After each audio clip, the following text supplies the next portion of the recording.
Kamar yadda ake ji ana yayata jita-jitar jaruma masana'antar Kannywood Allah subhanahu wata'ala ya mata rasuwa. Idan mutane ba su manta ba, an yi mana tambayoyi akan rasuwar jarumai idan ta kasance, wanda wasu mutane suna tambayar mu akan cewa idan jarumi ya mutu ko jaruma ta mutu, zaka ji an ce dalilin hatsari ne. Mutane wannan kalmar ta fi yawo a bakinsu na cewa ɗan jarumin masana'antar Kannywood ya mutu ta dalilin hatsarin mota. Wanda kuma kowane mutum idan ba a manta ba akwai silar rasuwarsa, ma'ana kowanne akwai ta yadda zai zo shine dalilin ajalin mutuwarsa. Idan mutane ba su manta ba, wannan jaruma tana fitowa a cikin labari na kamar yadda aka sani.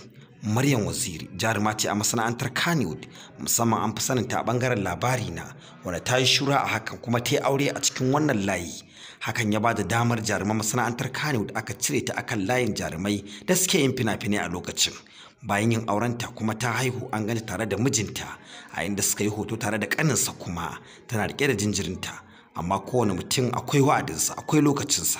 Ana cikin haka jaruman masana'antar Kannywood, tsohuwar jaruma ma za a iya cewa, wanda kuma Allah subhanahu wata'ala ya sa ta dalilin accident da aka yi hatsarin mota da ita a ciki, tare da shi wannan ƙanin mijin nata da kuma shi wannan ɗan nata, wanda shine ya zama adalin rasuwar shi wannan ƙanin mijin da kuma shi wannan ɗan da ta haifa.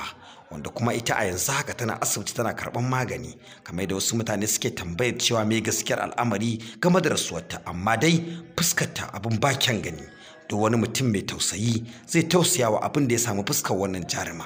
Kamar yadda ake cewa dai mutum ba a game mata halitta ba har sai ya mutu. Ku danna subscribe, ku danna ƙararrawa don ci gaba da ganin shirye-shiryenmu, shine zai ba ku dama in kun danna za ku ci gaba da ganin mu.